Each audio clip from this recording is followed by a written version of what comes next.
শ্যামহিতায় পরিধীর বনমাল্য বর্ষ ধাতু প্রবাল নটবে সমুদ্র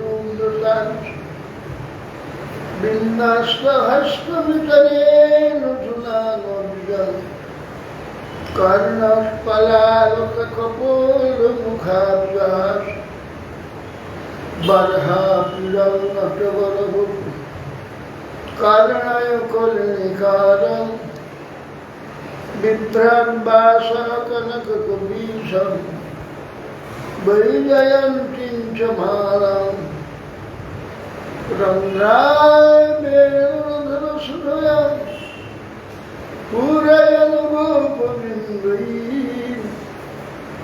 বৃন্দারণ্যং সপদরমণং প্রাবিশতি গীতকীর্তিঃ ময়ি বিরচয় দণ্ডং দীনবন্ধুধন্বা কোটিরিহানা ভবৎস্বকাতুজন্যামমাস্তু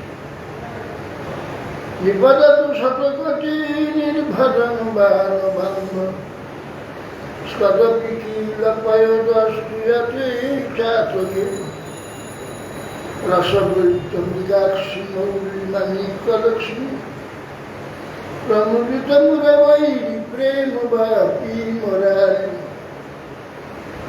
গজবর বিশোভান পূর্ণ গির্বাণ মুরলী শ্রপয়তি নিজদাসিরাধিকামন্তদান তমাদিদেবং করুণানিদানম কমলবরণং শ্রীদাবতারম অপার সংসার সমুদ্র সেতু ভজামহে ভাগবত স্বরূপ যন্ত্রভজন্তমভেদমভেদকৃত্যম দ্বৈপায়ন বিরহ কাতর রাজুহা উচ্চেত তন্ময়তয়া তনুভিনিদুষ্টম সর্বাহৃদয়ং মুনিমানতোস্মি বৃন্দায় তুলসীদেব্যপ্রিয়ায় কেশবসতি বিষ্ণু ভক্তি প্রদে দেবী সত্য ভক্তি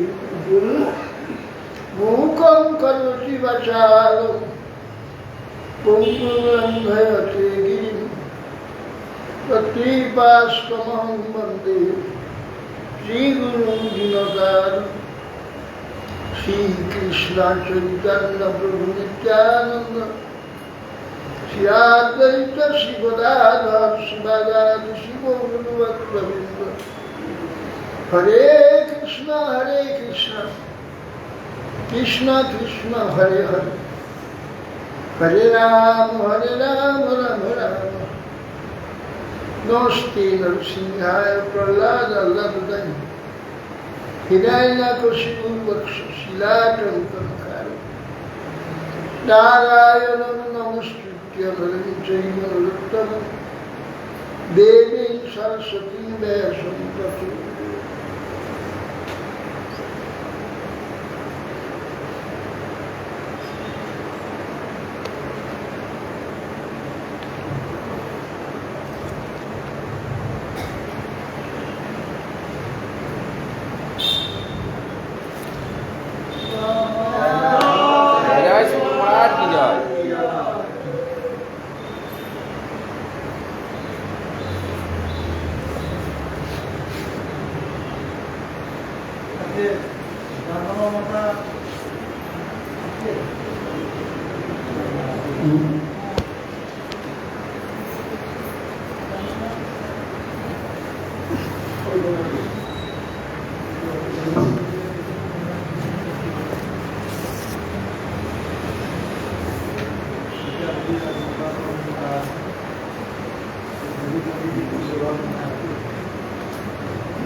নিত্যানন্দ সত্যি জাহ্নবী দেবী আর শ্রী রাম শক্তি সীতা দেবীর আবির্ভাব ও শ্রী মধু পণ্ডিতের তিরোভাব।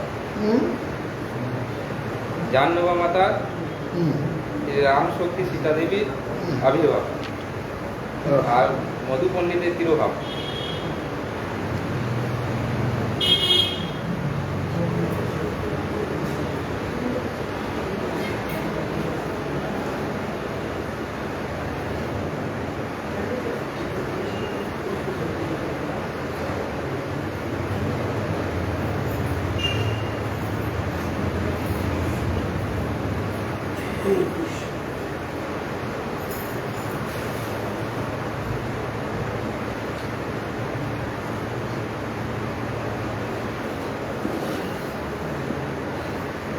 তবু আমরা বুঝতে অসুবিধা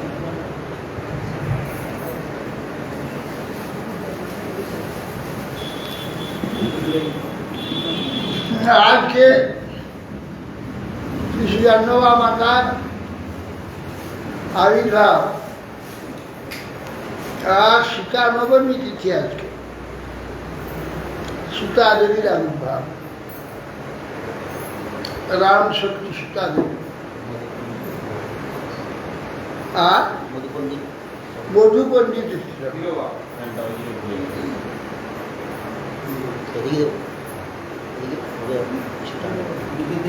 আরে একদম পাঠিয়ে দেন নাকি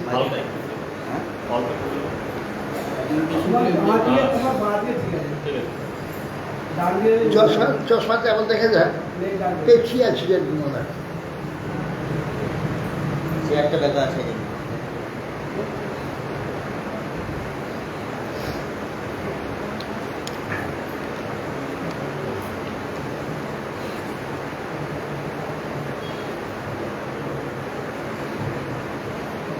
গৌরীদাস পণ্ডিত সূর্যদাস সরখেল এরা দু ভাই ছিল। সূর্যদাসের দুই কন্যা জাহ্নবা এবং বসুধা। নিত্যানন্দ প্রভুর কে নিত্যানন্দ শক্তি জাহ্নবা বসুধা এরাই রেবতী এবং বারুণীর অবতার। বলরাম শক্তি রেবতী এবং বারুণী।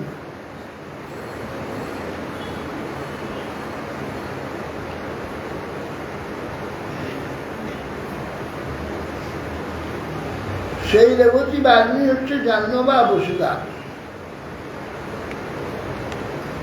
জাহ্নবা মাতার প্রথমে পরিণয়ের কথা নিত্যানন্দ প্রভুর সঙ্গে ব্যবস্থিত হয়। পরবর্তীকালে বসুধাকেও তার সঙ্গে দিয়ে দেন। বসুধা জাহ্নবার দুই কন্যাকে বিবাহ হয়েছে। বসুধার গর্ভে গঙ্গা বীরভদ্র গোসাই, এক কন্যা এক পুত্র আবির্ভূত হয়েছে। পরবর্তীকালে বীরভদ্র গোসাই সন্তানের কথা শোনা যায় না। নিত্যানন্দ বংশ বলে যারা বলে বা নিত্যানন্দ পরিবার, তারা গঙ্গারী বংশ কিংবা বীরভদ্র গোসাই শিষ্যেরই পরম্পরাকে নিত্যানন্দ পরিবার বলে।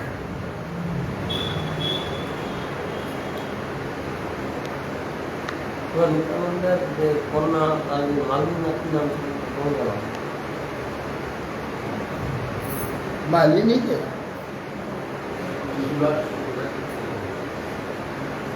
মালিনী তো শিখেছে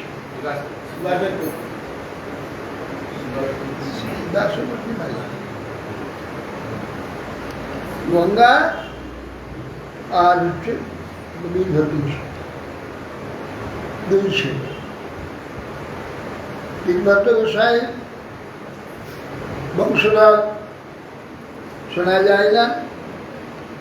গঙ্গাজি যারা নাকি নিত্যানন্দ পরিবার বলে গঙ্গাজি বংশ, কেন ওদের গোত্র আলাদা।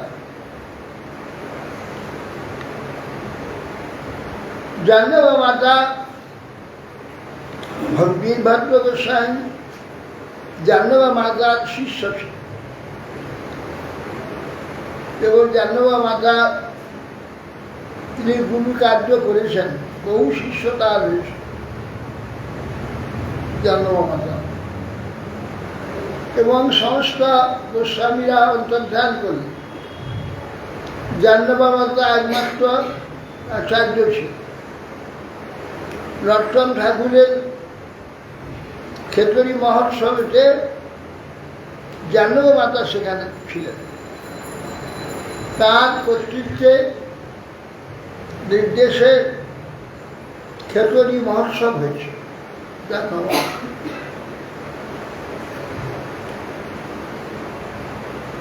আর আজকে রাম শক্তি সীতা দেবী জনগণন্দিনী, তিনি ভূদেবীর অবতার। ভূদেবী সীতার রূপে প্রকটিত হয়েছিলেন। জনকের যজ্ঞভূমি কর্ষণের জন্য স্বর্ণ নাঙ্গলে কর্ষণ করছিলেন। সেই কর্ষণের সূক্ষ্ম ফালাগ্রে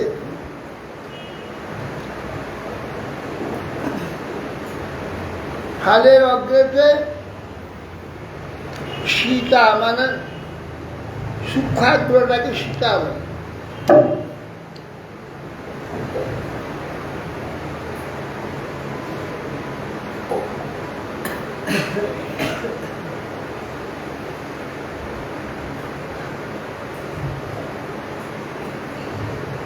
এই জন্য নিশীতা বলে।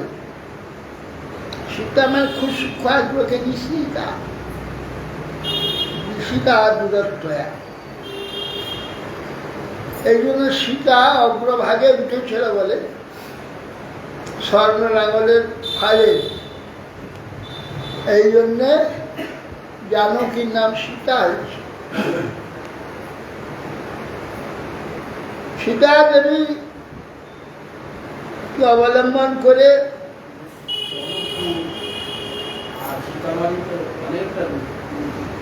রামায়ণের পরিপূর্ণ চালক হয়েছে সীতা দেবী। সীতাকে অবলম্বন করে রামায়ণ উত্তম রূপে চিত্রিত হয়েছে। তাহলে সীতার বিবাহে রামায়ণ শেষ হয়ে গেছে। সীতা দেবীর স্বয়ম্বর সমাপ্ত হলে রামায়ণ সমাপ্ত হয়ে যেত। সীতা দেবীর থেকে সম্পূর্ণ রামায়ণ প্রকাশিত হয়েছে।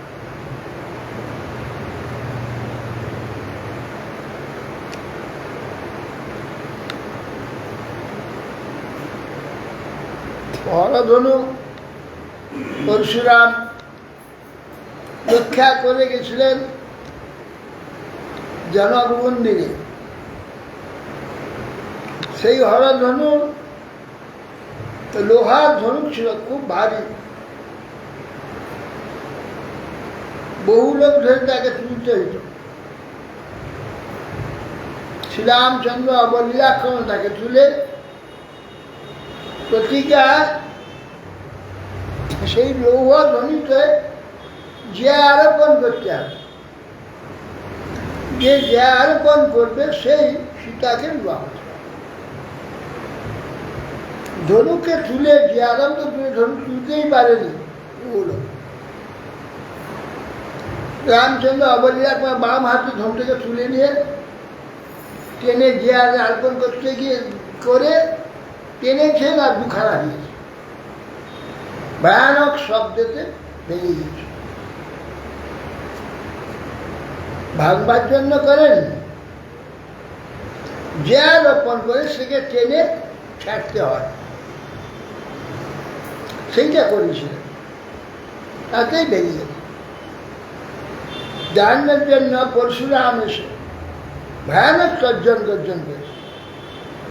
শিবের ধর্ম তাকে ভেঙে দিয়েছে, মহা অপমান, মহা অন্যায়, এই বলে ভীষণ বিরক্তি হয়েছে। শেষকালে রামচন্দ্রের প্রতাপে পরশুরাম স্তব্ধ হয়ে গেছে। সেই সীতা দেবীকে অবলম্বন করে রামায়ণ করেছে।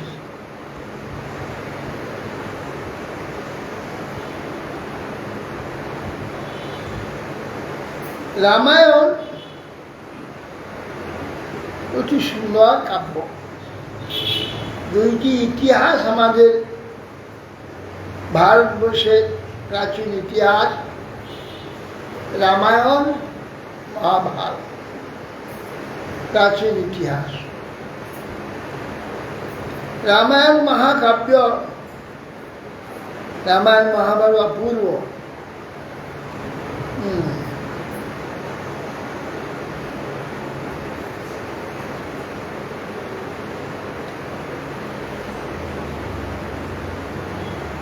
সীতা দেবী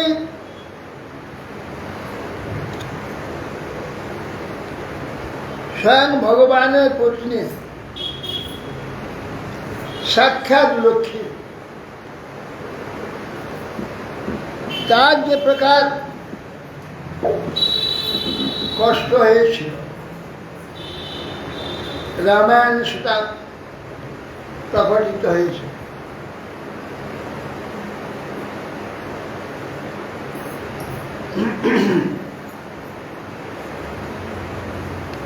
অন্য স্ত্রীগণের কি হবে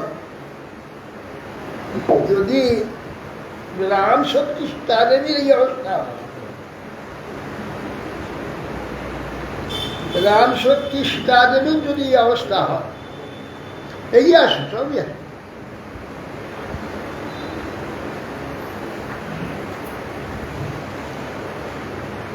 অন্য স্ত্রী সম্বন্ধে কি বলবো, শ্রীরামচন্দ্রের সাক্ষাৎ লক্ষ্মী,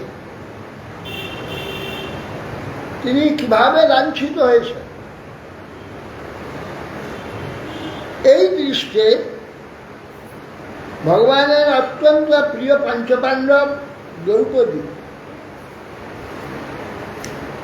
স্বয়ং ভগবত অবতার শ্রীরামচন্দ্রের পত্নী সাক্ষাৎ লক্ষ্মী সীতা দেবী, এদের যে এই লাঞ্ছনা, কি প্রকার তারা দুঃখিত এবং কষ্টপ্রাপ্ত হয়েছে, জগতের ব্যক্তিগণ সেই দৃষ্টে যে সব স্ত্রীগণ তারা ধৈর্য ধারণ করবেন। এই সংসারে থাকতে গেলে কি পুরুষ কি স্ত্রী প্রত্যেকে কি ধৈর্য ধারণ করলে একদিন আকাঙ্ক্ষিত যে বস্তু তো অবশ্য প্রাপ্ত হয়।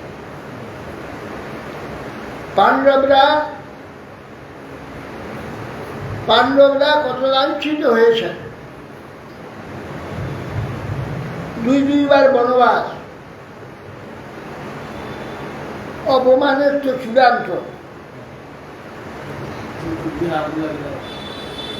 তারপরে বিষ অগ্নিদাহ করে মেরে ফেলবার চেষ্টা, কত কাণ্ড হয়েছে, সেইগুলি সব তারা সহ্য করেছে।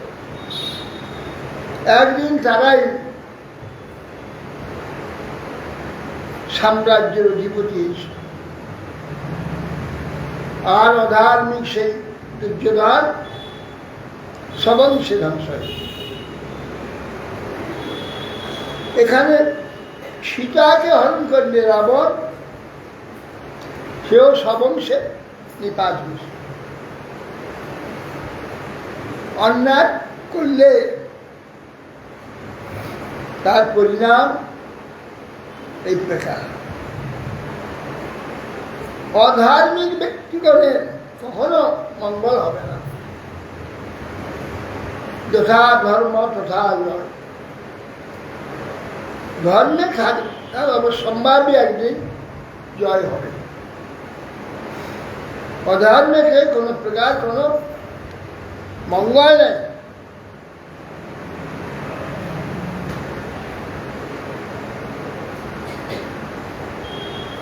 ধর্মই একমাত্র সমাজকে ধরে রাখবে। ধারণার ধর্মবিদ্যায় ধর্মেণ বিধৃতা প্রজা যস্মাৎ ধারয়তে সর্বং ত্রৈলোক্য সচরাচর। ধারণার ধর্ম যা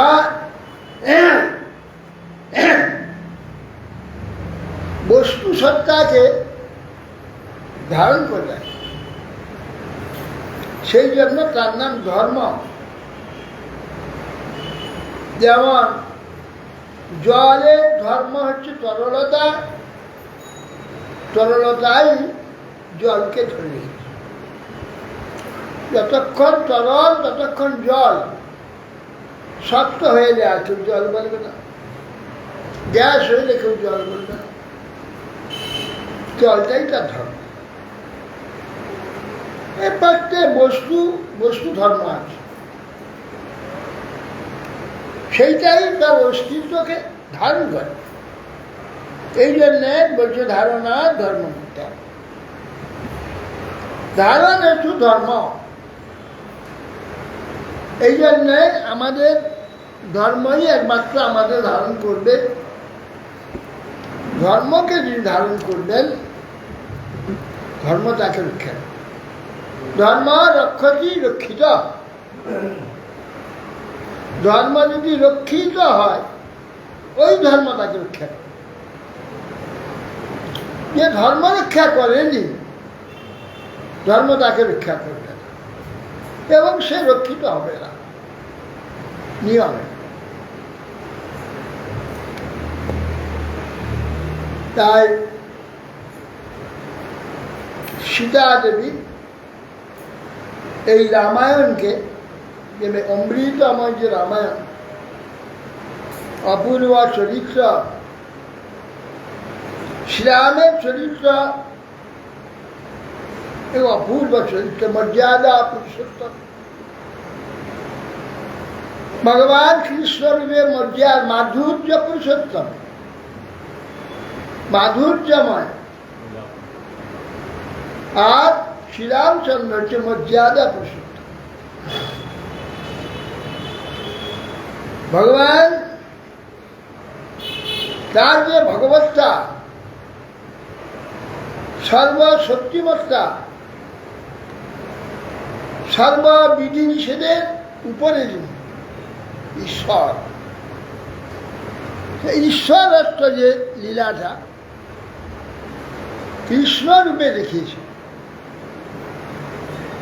রাম রূপে জগতের যে বিধি মর্যাদা, সেইটা নিজে আচরণে দেখি। একপত্নী ব্রত, দ্বিতীয় পত্নী স্বীকার করেননি। একজন রাজা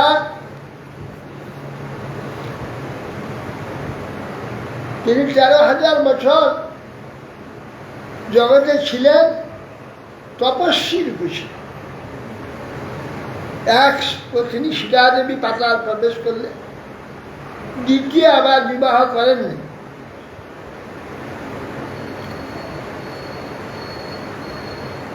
প্রত্যেক দিন, প্রত্যেক বছর একটি করে যজ্ঞ করতেন।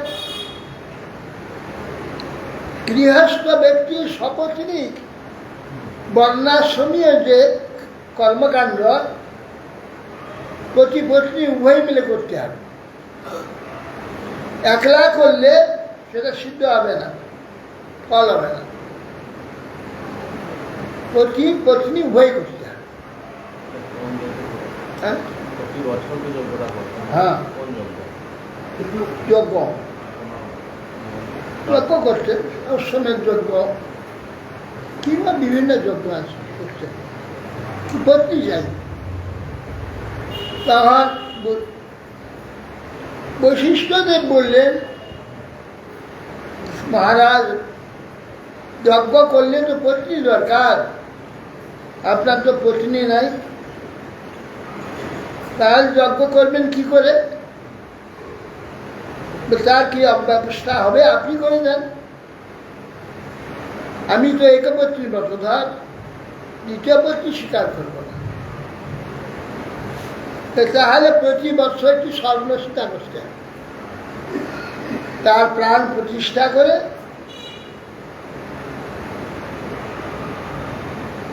তাকে নিয়ে আপনি যজ্ঞ করবেন। এই জন্যে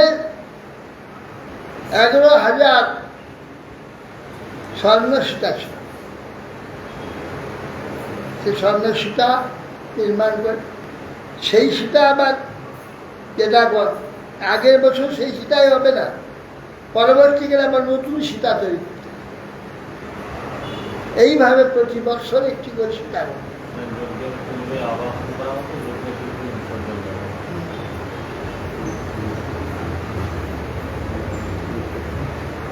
সেই সীতা দেবী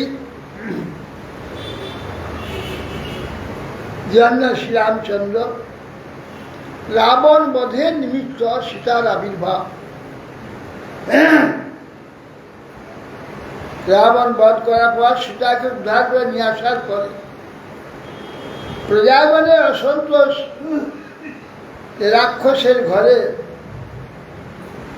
সীতা দেবী ছিলেন, তাকে নিয়ে শ্রী শ্রীরামচন্দ্র সংসার করেন।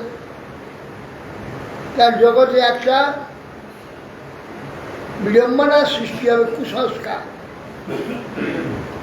প্রত্যেকে এরকম কুলোটা কিংবা কোনো দুষ্টা স্ত্রীকে নিয়ে সংসার করে ব্যভিচার সৃষ্টি হবে, সমাজ ব্যভিচারগ্রস্ত হবে। এই চিন্তা করে রামচন্দ্র সীতাকে বনবাস দিয়েছে।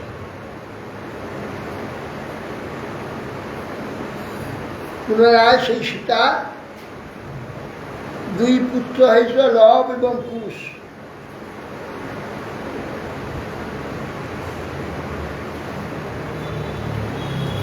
সীতাকে পুনরায় বাল্মীকির অনুরোধে, সীতা সম্পূর্ণ নির্দোষ, পরম সতী, সর্বজ্ঞ ঋষি। এই জন্য তাকে বলেন যে আপনি আদেশ করেন সীতাকে এখানে নিয়ে আসুন। নিয়ে আসুন, সীতাকে নিয়ে এলেন। সীতাকে বললেন রামচন্দ্র যে তুমি প্রজাগণের সন্তুষ্টি বিশ্বাসের জন্য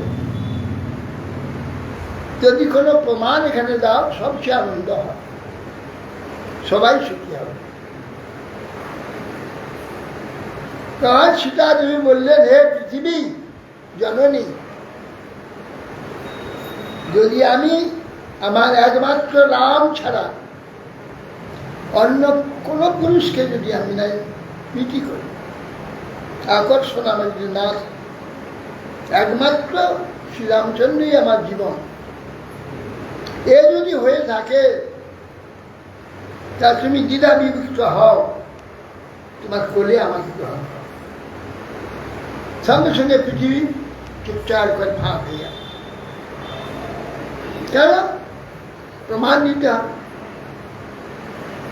সীতা যে সতী, রামচন্দ্র বলছেন প্রমাণ দাও, তো প্রমাণ দিতে হবে। যদি আমি সতী হই, পৃথিবী যদি দুভাগ হয়ে যাবে, পৃথিবী দুভাগ হয়ে গেল, সতীত্বের প্রমাণ হবে, তার মধ্যেই চলে যাবে। অতএব এইভাবে প্রমাণ দিয়ে সীতা দেবী চলে গিয়েছেন। 11,000 বছর, তবু আরো শোনা যায় 13,000, কোন 11,000। রামচন্দ্র তপস্বীর ন্যায় জীবনযাপন করেছিলেন, দ্বিতীয় পত্নী গ্রহণ করেন। একপত্নী বসুধা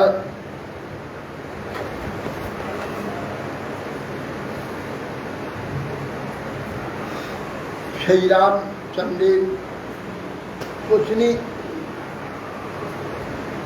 সীতা দেবী জনগণন্দিনী তিনি আবির্ভূত হয়েছিলেন আজকে এই তিথিতে। আজকে এই তিথির নাম সীতা নবমী। রাম নবমী, সীতা নবমী, কৃষ্ণাষ্টমী, রাধা অষ্টমী। কৃষ্ণ অষ্টমীতে আবির্ভূত হয়েছে, রাধারানী অষ্টমীটায়। শ্রীরামচন্দ্র নবমীতে আবির্ভূত হয়েছিলেন, সীতা দেবীও নবমীতে আবির্ভূত হয়েছে। আজকে সেই সীতা নবমী। সীতা দেবীর চরিত্র, জীবন দুঃখময়। তিনি খুব শান্তি স্বল্পদিন প্রাপ্ত হয়েছে। বিচ্ছেদ বিরহ দুঃখের দিন মনে করছে। যাই হোক, শ্রীরাম কৃষ্ণ জাহ্নবা মাতা প্রসন্ন হয়ে আমাদের প্রতি কৃপা দৃষ্টিপাত করুন। আপনাদের আদর্শ এবং ত্যাগ তিতিক্ষা এই যেন আমরা সেই আদর্শ অনুপ্রাণিত হয়ে আমরা ভগবত পারব্রহ্মের জীবন উৎসর্গিত করে ভগবানের সেবা জন্ম জন্ম যেন প্রাপ্ত হয়।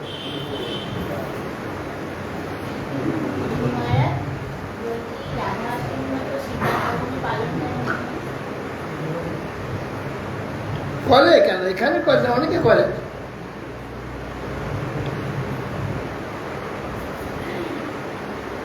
উত্তরপ্রদেশে প্রচুর। আমার এখানে রাধাকৃষ্ণের এটাই বেশি বাংলায়।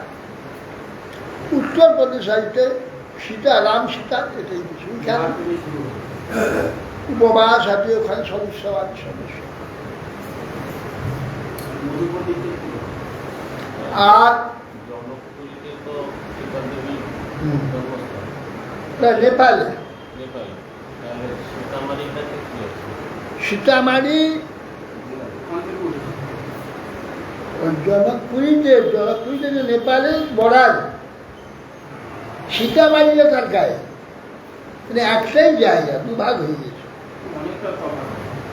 যায় সীতামারি কি আমি জানি কি নামটা কেন।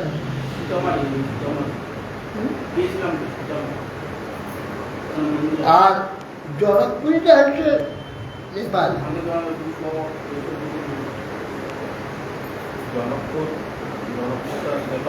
হ্যাঁ,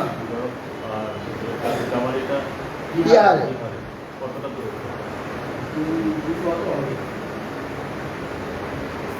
কাছাকাছি। আর বাবা তখন তেসরা যুগ কালে এমন ভৌগোলিক পরিবর্তন হয়, বিরাট ব্যাপার। তখন এক জায়গায় ছিল, এখন তুমি সরে গেছি।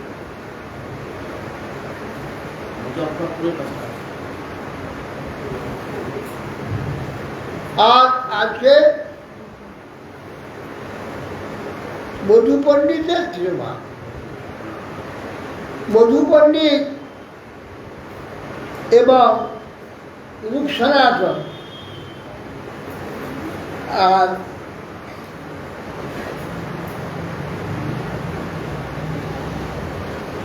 আর দুইজন আমাদের নরসম ঠাকুরের গুরুদেব লোকনাথ ঠাকুর আর ভূগর্ভ গোস্বামী, এরা তিনজন, এরা রূপ সনাতন আর শিবজি, গোপাল ভট্ট, রঘুনাথ দাস, এরা সকলে বৃন্দাবনে বাস করেছে। মহাপ্রভু আদেশ লুপ্ত তীর্থ উদ্ধার আর ভক্তি শাস্ত্র প্রবর্তন। অন্যান্য পুরাণ দৃষ্টে এরা ভক্তিশাস্ত্র প্রবর্তন করেছেন এবং বিগ্রহ প্রকাশ করেছেন, মন্দির প্রতিষ্ঠা করেছেন, কুণ্ড প্রকাশ করেছেন, যা নাকি বজ্র কৃষ্ণের নাতি ছিল, যেগুলো প্রকাশ করেছে সেইগুলি এরা প্রকাশ করেছে। মহাপ্রভুর এই আদেশ ছিল, করেছে। কিন্তু এই মধু পণ্ডিত কৃষ্ণ সেবা করবে, কৃষ্ণকে খুঁজছে। কৃষ্ণ স্বয়ং সেবা দেবেন, তবে তো সেবা করবেন। এই জন্য সব বনে বনে কেবল কৃষ্ণকে খুঁজছে, কোথায় কৃষ্ণ, কোথায় কৃষ্ণ। একদিন বংশীবটে রাত্রে ঘুমিয়ে আছে, স্বপ্নে বলছেন গোপীনাথ, আরে আমি তো এইখানে পড়ে আছি, আমাকে নিয়ে আয়। খুঁজছিস কেন? তো সামনে যমুনার মধ্যে আমি পড়ে আছি। ঘুম ভেঙে গেল, হ্যাঁ এইখানে বলছি যে গোপীনাথ আছে। যমুনার নামতেই হাতে নিয়ে গেল, নিজেই তুলে নিয়ে চলে গেল। বিশাল মূর্তি। সেই গোপীনাথ বংশীবটে অবস্থান করে। বংশীবট ওইটি রাসস্থলী, যেখানে বংশীর ধ্বনিতে গোপীগণকে আকর্ষণ করে রাস নৃত্য করেছিলেন বংশীবটে। সাধারণই রাস। এই মধু পণ্ডিতই গোপীনাথকে প্রকাশ করেছিলেন। শ্রী রূপ গোস্বামী গোবিন্দদেবকে প্রকাশ করেছেন, সনাতন মদন মোহনকে প্রকাশ করেছেন, আর শ্রী রাধারমণ প্রকাশ করেছেন গোপাল ভট্ট গোস্বামী। এইভাবে এই মূর্তি গৌরাঙ্গের ঈশ্বর। এই তিন ঠাকুর গোবিন্দ, গোপীনাথ, মদন মোহন,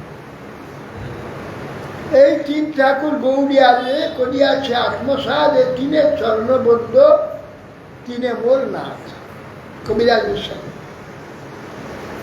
এই তিন ঠাকুর গৌরিয়ারে করিয়াছে আত্মসাদ। এই তিন ঠাকুর গৌরিয়া যে ভক্তগণকে আপন করে নিয়েছে নিজের। কেন?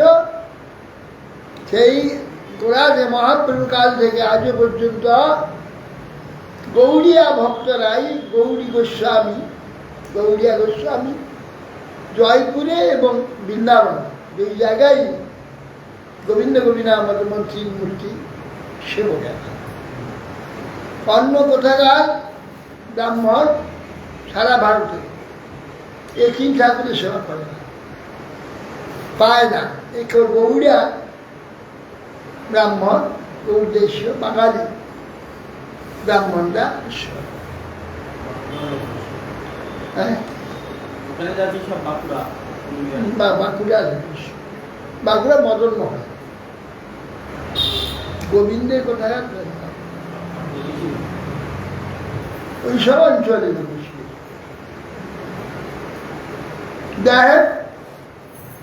এইভাবে এই তিন ঠাকুর আমাদের গৌড়িয়াদের কৃপা করেছেন। এই জন্য গৌড়িয়ারা বৃন্দাবন এবং বৃন্দাবনই আমাদের বাঙালিদের প্রচুর ধনীদের গৃহখানা, সকলে সেখানে ওরা মন্দির করেছে, ঘর তৈরি করেছে। বড় জমিদার রাজা সারা বৃন্দাবনে অনেক মন্দির এবং বিহারী সম্পদ প্রকাশ করেছে।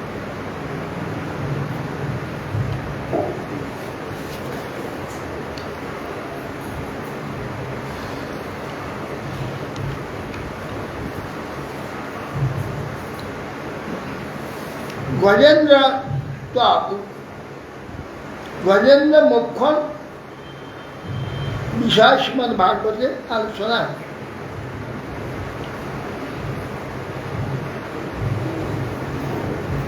গজপতি একজন গজেন্দ্র এক সরোবর স্নান করতে গিয়ে, জল পান করতে গিয়ে এক কুম্ভীরের দ্বারা গ্রাসিত হয়েছে। কুম্ভীর তার পায়ে ধরে এমন আকর্ষণ করেছিল। সেই গজরাজ মহাবলবান ছিল, তার আত্মীয় স্বজন অনেক ছিল, কিন্তু কেউ চেষ্টা করে গজরাজকে কুম্ভীরের থেকে মুক্ত করতে পারেনি। যখন সব চেষ্টা শেষ হয়ে গেল, গজেন্দ্রকে ধীরে ধীরে গভীর জলের দিকে টেনে নিয়ে যাচ্ছে, তখন গজেন্দ্র দেখলো একমাত্র পরম পরায়ণ যে ভগবান, তার আশ্রয় ছাড়া এই বিপদে আমাকে আর কেউ উদ্ধার করতে পারবে। তখন সেই গজেন্দ্র স্তব করছে। গজেন্দ্র বলছেন, সেই ভগবান কে বাসুদেব, বসতি সর্বর বাস হয়তি সর্বর, নিজের মধ্যে সকলকে যিনি বাস করার এবং তিনি সর্বত্র বাস করেন, তিনি বাসুদেব। এই বিশ্ব পঞ্চভূতাত্মক জড়,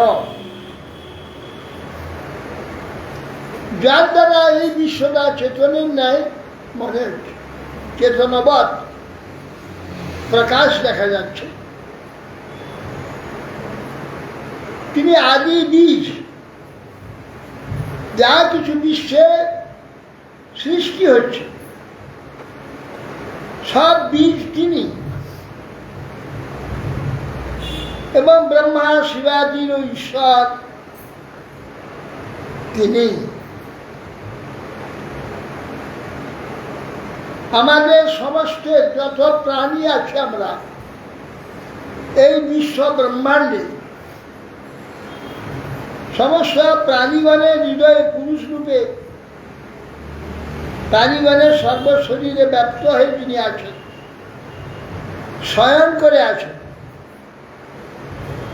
এই জন্য তাকে পুরুষ বলা হয়। দেহ পুরে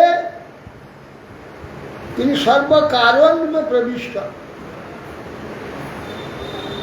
সেই যে মহাপুরুষ ভগবান, তাকে আমি ধ্যান করি। প্রথম শ্লোক এইভাবে সব করলেন।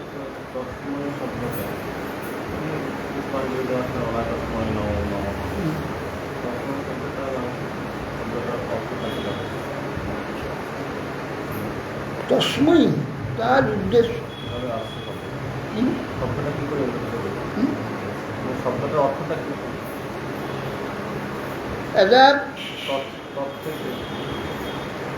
তস্মৈ, তস্মৈ হচ্ছে, আর তস্যই হচ্ছে স্ত্রী, তস্যই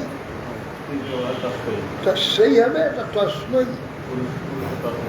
তস্মৈ বলে তাকেই আমি সমর্পণ করছি। এটা পরের সেই পদ, তস্মৈ তন্নিমিত্ত,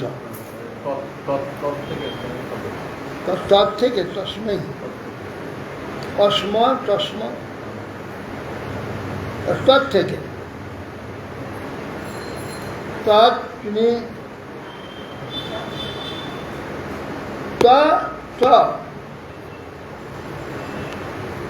তৎ মানে যিনি প্রথম থেকেই আজও পর্যন্ত তার নিত্য নিত্য বস্তু যেন তৎ, তার থেকে তস্মৈ হয়েছে। যস্মিন ইদং যতশ্চেদং যেনেদং য ইদং স্বয়ং যো অস্মাৎ পরস্মাচ্চ পরস্তং প্রপদ্যে স্বয়ংভুবম। পরের শ্লোকে গজেন্দ্র বলছে যস্মিন ইদং ইদং বিশ্ব। যস্মিন যস্মিন মানে সপ্তমী, যাহাতে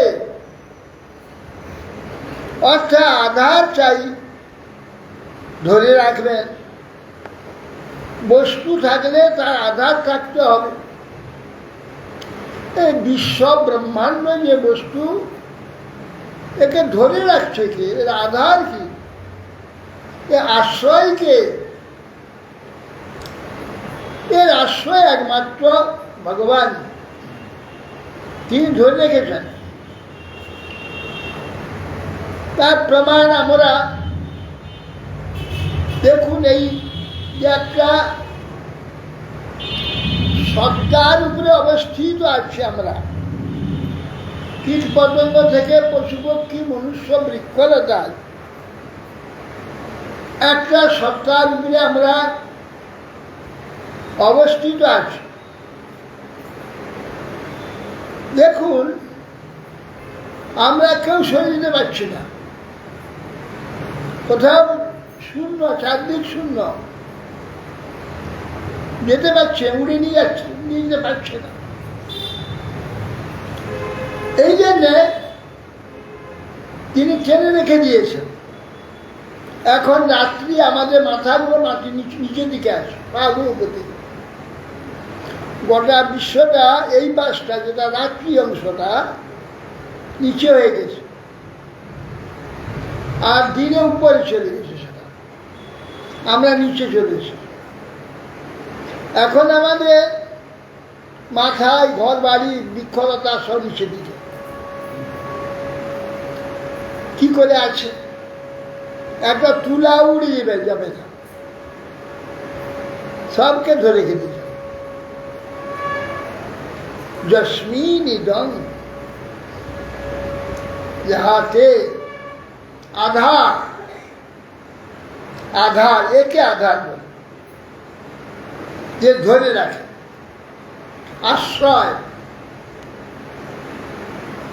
গজেন্দ্র বলছেন আর যস্মিন ইদং, যস্মিন যিনি আধার, সর্বাধার,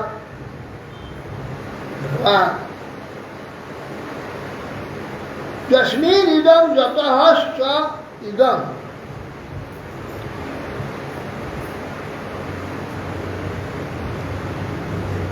যাহাতে আছে অধিষ্ঠান।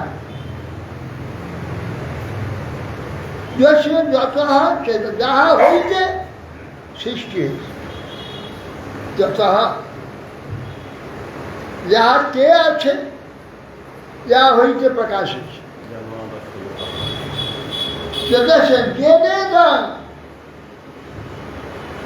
প্রকাশটা হচ্ছে প্রত্যেকটি শরীরের মধ্যে যে অঙ্গ প্রত্যঙ্গ যন্ত্র ইত্যাদি যা আছে, প্রাণ ধারণ উপযোগী যাহা কিছু শরীরে,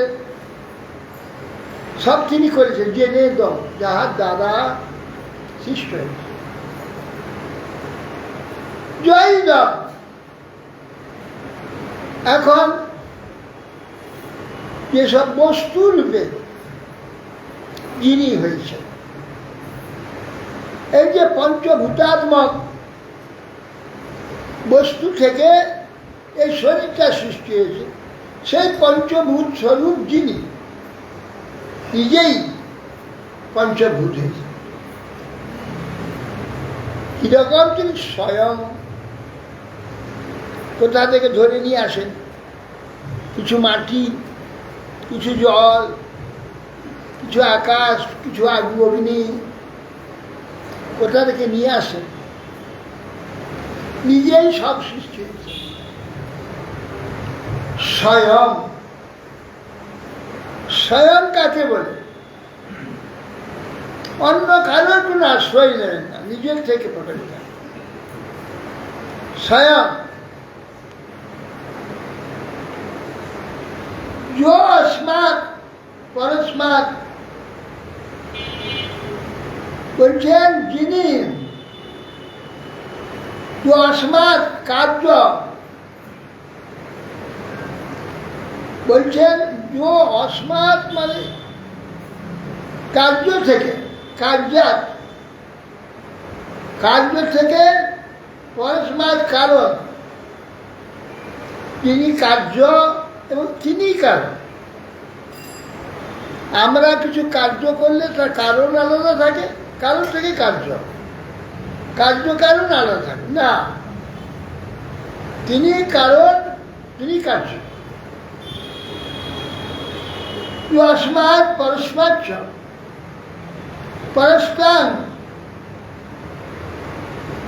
বলছেন যে পরস্মাচ্চ পরা বিলক্ষণ বলছেন যে অস্মাৎ যিনি কারণ এবং যিনি কার্য, কার্য কারণ থেকে ভিন্ন, কার্য আলাদা কারণ আলাদা, অর্থাৎ তার থেকেই কার্য কারণ হয়েছে, কিন্তু কার্য কারণে তিনি নেন, তার বাইরে তিনি আছেন। কার্যও তিনি নন, কারণও তিনি নন, আবার তার থেকেই কার্য, তার থেকেই কারণ।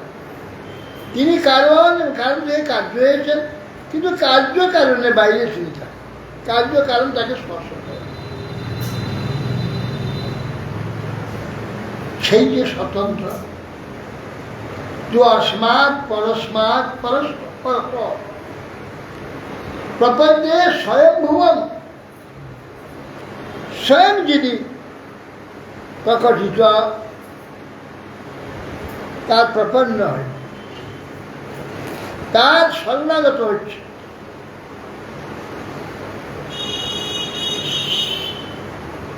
যৎসাত্মনিদং নিজ মায়য়া অর্পিতং কচিৎ বিভাতং কচ তত্তিরোহিতং অবিদ্যদীক্ষাক্ষুভয়ং তদীক্ষতে স আত্মমূলবতুমাং পরাৎপরং।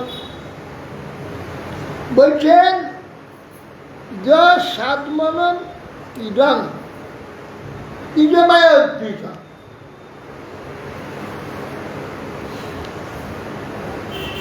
যৎসাত্মন তার আত্মার স্বরূপ, স্ব আত্মনম ইদং তার যে আত্মস্বরূপ, স্বাত্মনম ইদং নিজ মায়া অর্পিত, তার যে আত্মস্বরূপটা যা আমরা জানতে পারি, অনুভব করি, আবার তিনি প্রকাশ করেছেন নিজ মায়া অর্পিত, তিনি মায়ার দ্বারা সেই সাত্মাটিকে প্রকাশ করেছে। তার থেকে মায়া বস্তু, মায়া তো মিথ্যা, ভগবান তো নিত্য সত্য সনাতন। আবার নিজ মায়া অর্পিত,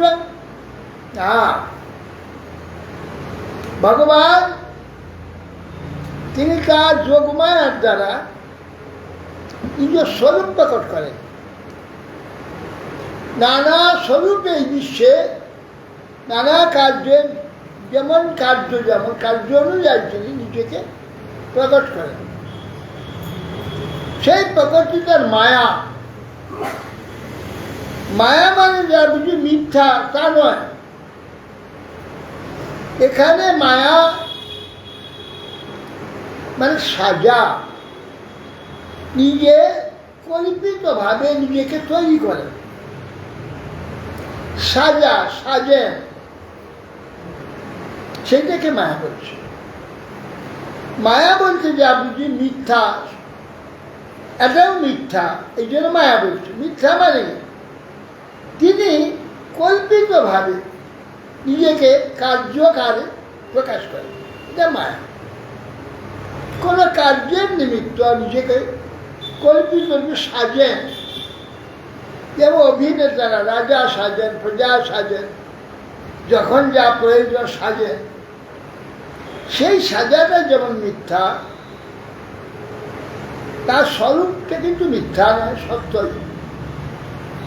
ভগবান এখানে সেই মায়া, নিজ মায়া অর্পিত, নিজ মায়ার দ্বারা ওই শরীরটাকে প্রকট করেছেন। এই জন্যে মায়া বলছে, মায়া বলছে যেটা মিথ্যা সেটা নয়। এ মায়া কার্যার্থে নিজেকে তদ্ভাবে বিভাবিত করে প্রকট করার নাম মায়া। এই জন্য তার নামটা একটু আলাদা হচ্ছে যোগ মায়া বা লীলা শক্তি। নিজ মায়া অর্পিত, কচিত বিবাহতম কচিত তিরোহিত। কার্যের জন্য তিনি বিভাবিত প্রকটিত করেন, আবার অন্তরিত হয়ে যান। কুর্ম বরাহ, নৃসিংহ ইত্যাদি দেখা যায়। কার জন্য প্রকটিত হলেন, কার্য সমাপ্ত হলে অন্তরিত হলেন। কচিত বিভাগম কচত তিরোহিত, কখন সেটা প্রকাশ হয়, আবার কার্যান্তে তিরোহিত হয়ে যায়। কচিত বিভাগম কচত তিরোহিত, কখন প্রকাশিত হন, কখন তিরোহিত হয়ে যায়। অবিদ্যদৃক সাক্ষু ভয়ং তার ঈক্ষিত। কে দেখতে পায়? অবিদ্যদৃক, যাদের দর্শনটা বিদ্ধ হয়। কি বিদ্ধ হয়নি? মায়া বিদ্ধ হয়নি। যাদের দর্শন আত্মদর্শনের, পরমাত্মা দর্শন, ভগবত দর্শন, তারা ভগবানের এই যে লীলা সর্বদা প্রত্যক্ষ করে। আর যাদের চিত্ত মায়াবিদ্ধ, ভোগবিদ্ধ, ভেদবিদ্ধ, ভেদ দেখেন, ভোগ্য দেখেন, মায়া দেখেন, তারা এটা দেখতে পায় না। এই যে বলছেন অবিদ্যদিক, যার দর্শনে মায়াবিদ্ধ নেই। মায়া মানে ভোগ্য এবং ভেদ, ভোগ্য দর্শন, ভেদ দর্শন। সেই প্রকার যে অবিদ্যদিক সাক্ষু ভয়, এইটা উভয় প্রকট এবং তিরোধান দুটোই তারা দেখতে পান। অবিদ্যদিক সাক্ষী উভয়ম তদিদিশ, উভয় সাক্ষী থাকে, সে উভয় দেখতে পায়। স্ব আত্মমূল অবতুমান পদার্থ, স্ব আত্মমূল, যত আমরা আত্মা এই বিশ্ব ব্রহ্মাণ্ডে যত আত্মা এখানে প্রকটিত হয়েছেন, যা কিছু তার মূল সেই ভগবান। মূল ভগবান নিজেই গীতাতে বলেছেন, আমি সকলের মূল।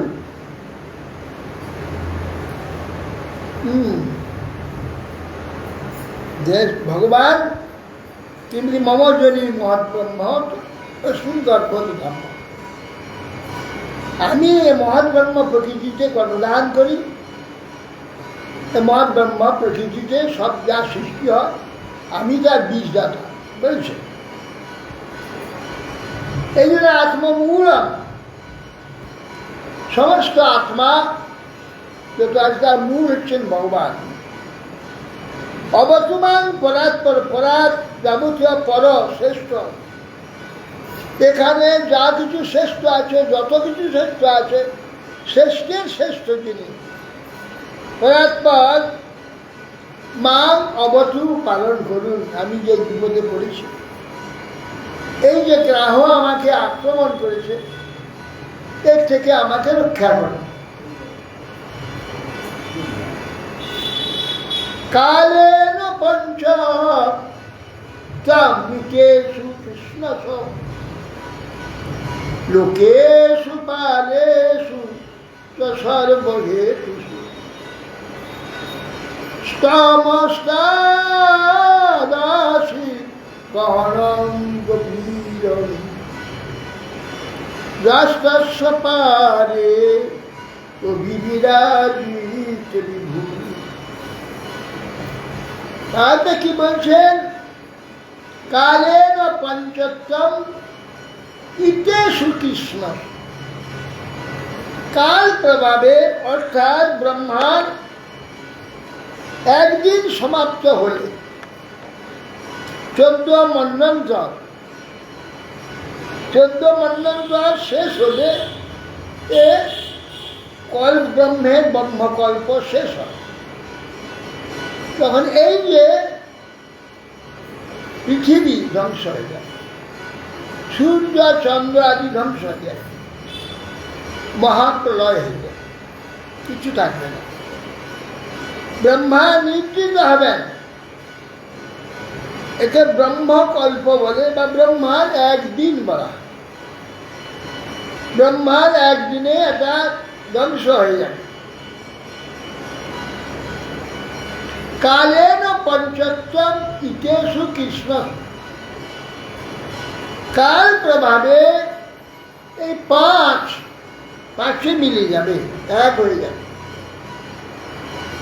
কৃষ্ণ সব যা কিছু এখন আছে এখানে লোকেষু লোকপালেষু সর্বহেতু, যত রকমের হেতু আছে লোকপাল এবং লোক,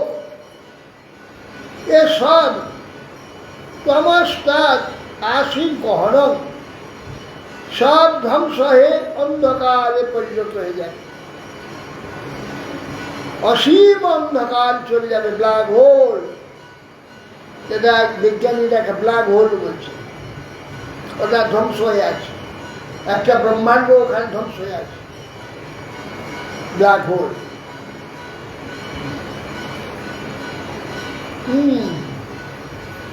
সমস্ত আশীর গহন গভীর গভীর অন্ধকার। সে অন্ধকার চিন্তা করা যায়, সেখানে কোনো প্রকার বৈজ্ঞানিকরা বলছে কোনো আলো পাঠিয়ে দিলে ওকে খেয়ে নেয়, বায়ু পাঠালে শব্দ পাঠালে খেয়ে নেয়, কিচ্ছু যায় না, হয় কিছু করতে পারবে না, ও কিছু নাই।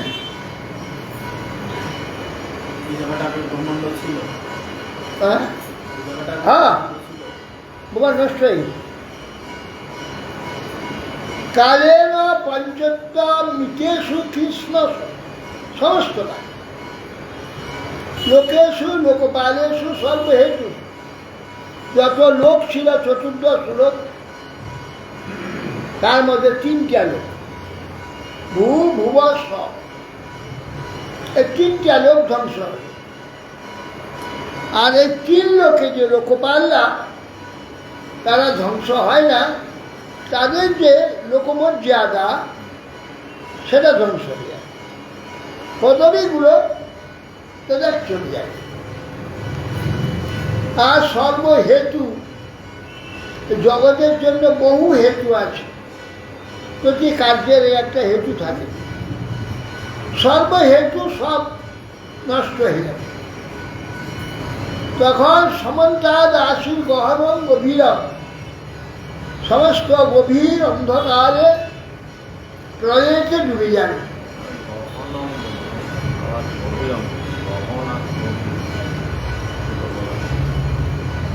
গহন হচ্ছে ঘন, আগে গভীরম অতল, বহুদূর পর্যন্ত। গহনম গভীরম, সে যে অন্ধকার, সে যে প্রলয়, গহন এবং গভীর। এত অন্ধকার যা চিঠি আনলে প্রচুর অন্ধকার চলে আসে, কল্পনা করা যায়, এত অন্ধকার। গহনম গভীরম যস্তস্য পারে অভিবিরাজিত, তা আপনি কিন্তু ওর পারে থাকেন। ওর মধ্যে আপনি থাকেন না। আপনি যস্তস্য পারে অভিবিরাজিত, এর পারে দূরে আলাদা আপনি অবস্থান করেন। এই সৃষ্টি, এই ধ্বংস ঈশ্বরকে স্পর্শ করে। এই যে বিশ্ব সৃষ্টি যখন এই যে আছে, সৃষ্টি হয়ে আছে, ঈশ্বরকে স্পর্শ করে। হ্যাঁ, এত ঈশ্বরম শস্য প্রকৃতিস্থ তদ্গুণই নানুযুজ্যত। এইটা ঈশ্বরত্ব। এই প্রকৃতির মধ্যে ঈশ্বর থাকলেও ঈশ্বরকে স্পর্শ করে। এই জন্য বলছেন যে যস্তস্য পারে অভিবিরাজিত, এই ধ্বংসের পারে তিনি অবস্থান করেন। ন যস্য দেবা বিষয় পদবিদু জন্তু পুনঃ কর্হতি কন্তিবিরুতুম যথা নটস্যাকৃতিবির্বিচেষ্টতো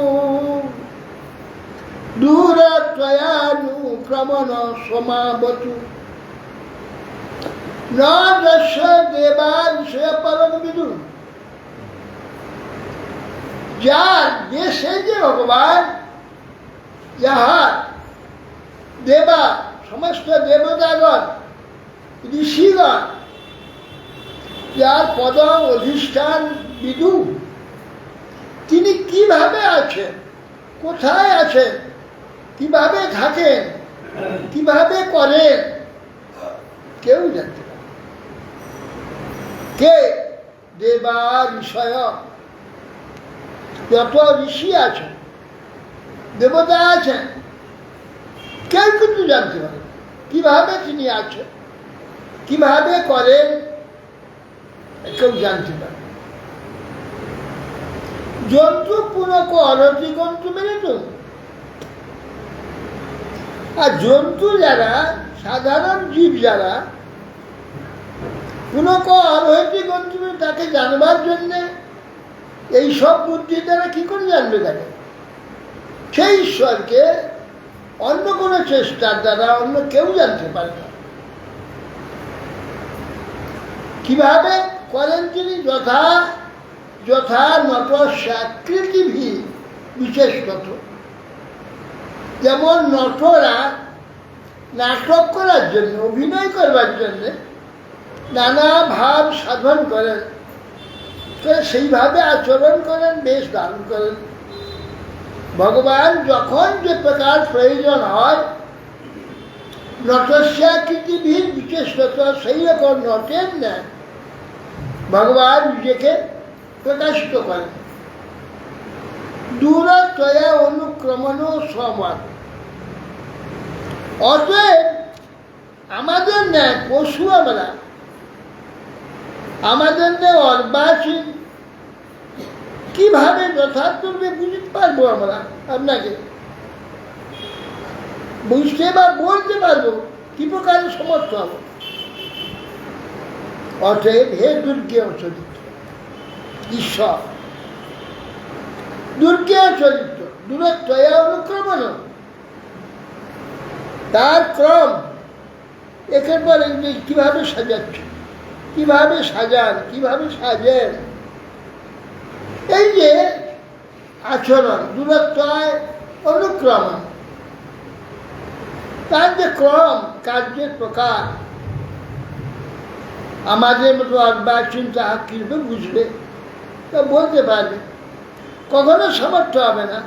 অতএব সেই দুর্গেয় চরিত্র যে হরি, আমাকে রক্ষা করুন। দুর্গেয় চরিত্র, এইভাবে তাকে যখন স্তব করছে ভগবান, তার সেই যে জ্ঞেয়ত্বটা কৃপা করে তাকে দিয়ে দিতে পারবে, সে অনুভব করে, সকলে পারবে। হ্যাঁ, হরে কৃষ্ণ। বঞ্চা করতো ভগবানের ভো বসে।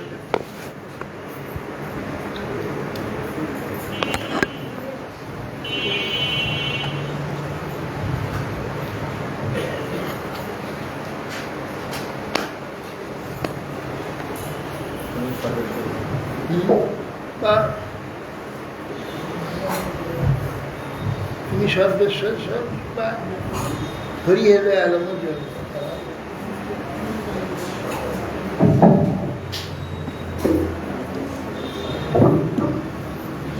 হরি বল হরি।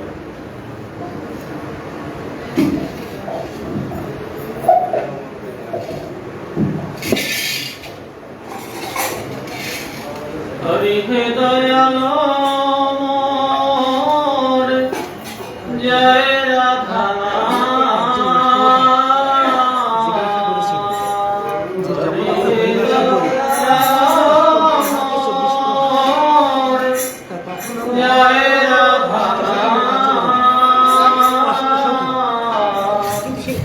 বারে বারে লহরি বারে বারে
Yeah.